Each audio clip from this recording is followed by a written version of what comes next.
La índole del lenguaje de Cristina Peri Rossi. Había borrado con el dedo y además los castillos en la arena se deshacían. Borró con el dedo índice de la mano derecha, frotando contra la hoja hasta hacer desaparecer casi por entero la H de ojo, aunque una lagunita azul en el borde superior de la línea indicaba allí la presencia turbadora de la H. Mojó el dedo con un poco de saliva y empezó a frotar. Primero frotó suavemente, pero la tinta del bolígrafo no se diluía con facilidad. Su padre le había contado que en otros tiempos, y siempre había otros tiempos, por lo que había llegado a saber se escribía con unas largas lapiceras, en cuyo extremo se adosaba una pluma de metal. Había plumas con forma de lágrima, una gruesa lágrima de madre, azulada, con huellas de pintura, otras eran finas como espadas. Había plumas casi redondas y otras con aspecto de hojas de árbol. Borró con el dedo porque en el colegio no dejaban usar goma. Después frotó con un poco más de fuerza. En la yema del índice le quedaron adheridas algunas briznas de papel. Tengo una cosa que tú no tienes, había dicho su hermana Valeria, mirándolo con suficiencia y superioridad. Un caracol, contestó él, tratando de adivinar. No era. Una estrella de mar, insistió, sin demasiada convicción. No le gustaban las adivinanzas ni los interrogatorios, y detestaba el colegio, donde no podía borrar con el dedo, y casi todo el tiempo uno corría el riesgo de estar sometido a interrogatorios acerca de divertísimas cosas. Cosas como la ubicación de un río, de una montaña, la descripción del aparato circulatorio, las normas cívicas y morales y las obras públicas que el gobierno había realizado desde que estaba en el poder. Puentes, carreteras, pavimentación, orden, progreso, cordilleras. ¡Cordilleras! El gobierno había realizado cordilleras. La memoria le fallaba. Iba a tener que dejar de fumar a escondidas en el lavabo. Su padre dijo que el cigarrillo se fumaba a la memoria. Un cortaplumas, un encendedor, una billetera, una goma de borrar, un equinodermo, un reloj aerodinámico antideslizable, biodegradable, no escurridizo, sumergible con pantalla radiante y malla inoxidable, dijo, sin pausa, convencido de que la palabra equinodermo la iba a impresionar. Las relaciones con las mujeres no eran fáciles. Seguramente pertenecían a otro género, de ahí la rivalidad. Aunque entre él y los demás también había rivalidad, no todos detestaban al oficial que tenían por maestro, por ejemplo. Algunos optaban por adularlo, sonreírle bobaliconamente, y en los últimos tiempos, además, advirtió que el número de militares en las familias de sus compañeros de colegio progresaba escandalosamente. ¿Tenemos algún pariente militar? Preguntó cautelosamente a sus progenitores. Estos se miraron entre sí, algo incómodos. No, contestó su madre, secamente.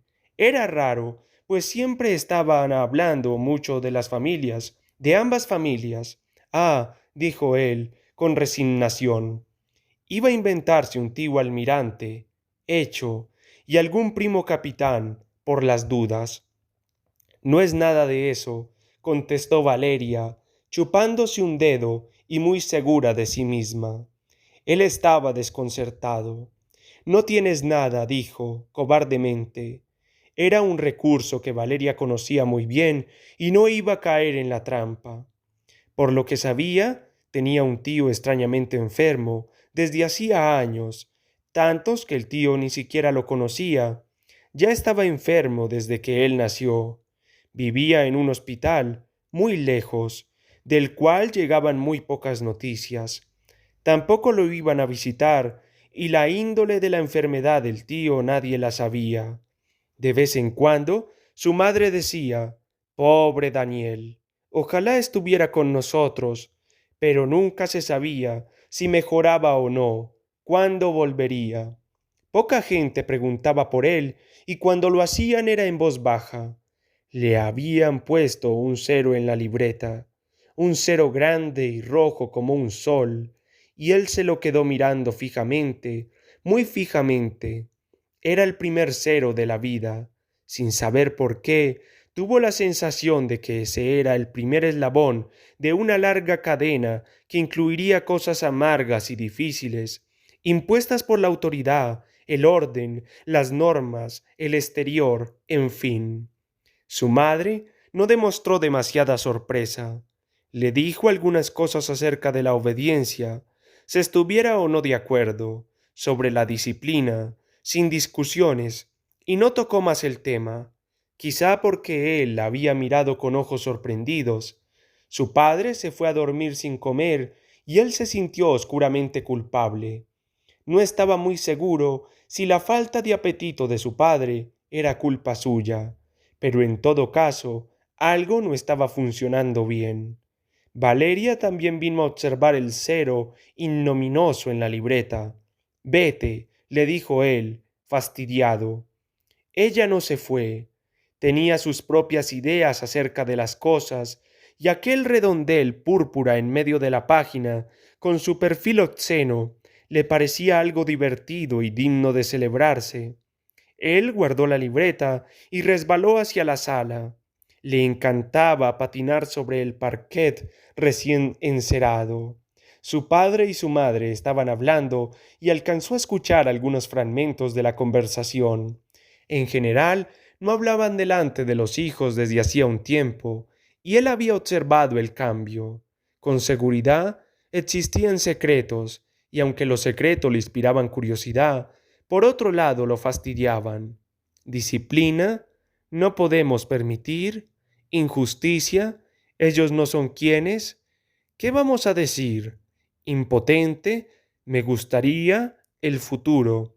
Escuchó palabras desilvanadas, pronunciadas por la madre entre sollozos. El padre estaba más tiempo callado. Aceptar un orden, cualquiera que sea, creyó escuchar, no como Daniel, no como Daniel. Al primer intento, nunca sabía bien si hoja se escribía con J y con H, y ojo con J, pero sin H, lo que iba a dificultar enormemente la traducción de sus poemas en el futuro. Se esforzó en asociar la forma de las hojas al empleo de la H y en mirar ojos sin H, pero no estaba seguro de que ese procedimiento sirviera para no tener que volver a borrar con el dedo. Con las hojas tuvo un poco más de éxito, porque cada vez que encontraba una en el suelo, color ocre, imaginaba una H espectacular desarrollándose desde el cabo hasta la extremidad, pero con los ojos era más difícil. Ojos sin H resultaban increíblemente desnudos, desprovistos de pestañas. La única manera de pensar ojos sin H era recordando los ojos de los peces. Esos sí van sin H, pensó. Como los jugadores precoces, experimentaba el vértigo de la derrota, de modo que volvió a intentar. Una araña, un renacuajo, una luciérnaga, un saltamontes, una cucaracha. No es un animal, dijo Valeria, orgullosa y presumida. La lagunita de la H había quedado bastante visible y además el dedo, al frotar, había afectado la pasta del papel, que se desmenuzó, y él fue arrancando en menudas capas la pelusilla que se desprendía de la hoja, con H como las del árbol. Al final, un pequeño agujero se formó allí donde él había borrado con el dedo. Así fue como supo que el papel, pese a su apariencia, no era un todo compacto, sino que estaba formado por un abigarrado conjunto de cosas que se deshacían y se desintegraban, cosas tan frágiles que podían destruirse con el fuego, junto con lo que se había escrito. Por más importante que fuera lo que estaba escrito, se consumía con el papel. Tendría que escribir sus poemas en los troncos de los árboles para que resistieran. Aunque éstos también se quemaban, en piedra, iba a escribir los poemas en piedra, siempre y cuando no se decidiera a ser astronauta, cosa que también le gustaba mucho.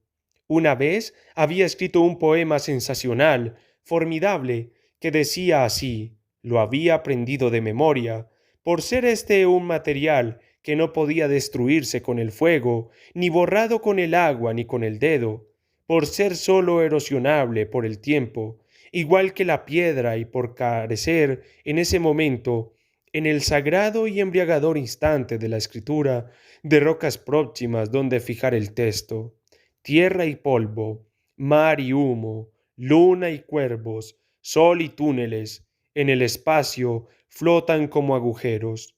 No se lo enseñó a nadie, no les tenía confianza. En cuanto al oficial que impartía clases en su colegio, solo entendía del orden correcto de la frase, es decir, sujeto, verbo y predicado. No pensaba discutir con él acerca del carácter notoriamente superfluo de los artículos. Él era un poeta, no un superfluo narrador. La única persona que podía apreciar la belleza de la enumeración que había conseguido y el valor de la elipsis era Valeria. A pesar de que él la consideraba terriblemente vanidosa, reconocía que se trataba de una persona tan inteligente, por lo menos como él. ¿Qué tendría ahora tan interesante como para esconderlo y provocarlo de esa manera? Algo efímero, pensó. Se entretuvo imaginando cuántas cosas efímeras podría tener su hermana. Había aprendido la palabra el día anterior y tenía muchos deseos de usarla. Si continuaba provocándolo, iba a terminar por darle un buen golpe. Estaba a punto de hacerlo, pero pensó que iba a tener remordimientos, como la última vez cuando a Valeria le salió sangre de la nariz a consecuencia del golpe, y él se asustó mucho, se asustó muchísimo. Hermanita, hermanita, le decía, tratando de que no sangrara más. Valeria lloraba como una condenada. ¿Por qué no dejaba de llorar y de sangrar, o una de las dos cosas, por lo menos? Él era un sanguinario, sin lugar a dudas, uno de esos terroristas cuyas fotos pasaban por la televisión y aparecían en todas las paredes. Él, un terrorista, asesino de hermanas pequeñas. También algunas mujeres eran terroristas, las había visto, aunque las fotografías tenían el raro poder de alejarlo a uno de la contemplación. A uno le daba una especie de secreta vergüenza, se pasaba de costado para no verlas. ¿Por qué sería? Y él iba a estar en la lista por haber matado a su hermana. Iba a tener que esconderse como la gente de la fotografía, si no quería pasarse el resto de la vida en un campo de concentración, seguido por los perros, apuntado por las ametralladoras, como Daniel. ¿O era verdad que Daniel estaba enfermo? ¿El terrorismo era una enfermedad? Alguien estaba dispuesto a explicárselo. Debe ser algo efímero, contestó esta vez para confundirla. No es un efímero, respondió Valeria rápidamente, para no olvidar la palabra nueva. No es ni un lápiz, ni un libro, ni un efímero. A lo mejor son dos efímeros, dijo él, burlón. Ni dos, ni tres, ni cuatro efímeros, respondió Valeria triunfalmente. Aprendía las palabras nuevas con más rapidez que él y además, aunque no supiera qué significaban, un secreto instinto la hacía emplearlas bien. Él la envidiaba un poco por eso. No me fastidies más, rezongó él, vilmente, soslayando la cuestión. Efímero se parecía a efemérides, y cuando había efemérides no se iba al colegio. En cambio, había que hacer una cosa muchísimo peor, desfilar. Había que desfilar, y siempre había militares en los palcos que hacían gestos marciales, y los discursos eran muy largos. Además, hacía frío, o hacía calor, muchísimo calor, y algún niño se mareaba y se desmayaba, y estaba deseando llegar a ser mayor para no ir más a ningún desfile. A él efemérides le parecía el nombre de una enfermedad. ¿Quién le puso el nombre a las cosas? Le preguntó a su padre. El primero que las nombró, el que eligió los sonidos y dijo, el lugar donde vivimos se llama casa, y el astro que brilla a lo lejos se nombra con la palabra sol, porque para imponerlo, para dar la orden de que fuera así, y en el mundo siempre había imposiciones y órdenes, por lo que él iba observando, era necesario hablar, y para hablar era preciso antes saber qué querían decir los sonidos, cómo dar la orden de llamar al sol, sol sin antes llamar de alguna manera a las demás cosas. Es un acuerdo, hijo, dijo el padre, fastidiado, lo que se llama una convención. ¿Quién había establecido que las cosas que desaparecían, las cosas pasajeras, eran efímeras? ¿Cómo había sido aceptada la primera orden? Cuando vio la hoja con aquel agujero en el lugar que antes había ocupado la H, el oficial, que estaba dictando una frase, continuó sin inmutarse su paseo, pero asió la hoja, la miró a trasluz, como si sospechara que había una inscripción velada, confidencial, y luego, continuando la frase y el paseo, la rompió en 100 pedazos. Todos continuaron escribiendo en silencio. Él, sin su hoja, se sintió terriblemente desamparado. Tuvo deseos de llorar. El oficial no lo miraba. Él pensó que había un castigo peor que el cero, que la libreta, estar desposeído. El oficial se había llevado su hoja y además la había roto en 1000 pedazos. Él ya no tenía la hoja. Los fragmentos estaban dispersos por el suelo. Fue corriendo hasta su casa, sin detenerse a comprar un helado, como hacía siempre, ni a mirar la vidriera con macanos. Abrió la puerta de la sala, vio a su padre leyendo el diario. La luz estaba encendida, había un cenicero limpio encima de la mesa y al costado estaba la radio. Ya lo sé, papá, entró gritando. Le parecía una revelación de extrema importancia. Quizás había vivido los primeros 7 años de su vida para llegar a saberlo. El lenguaje es de los que mandan. Cosmogonías 1988.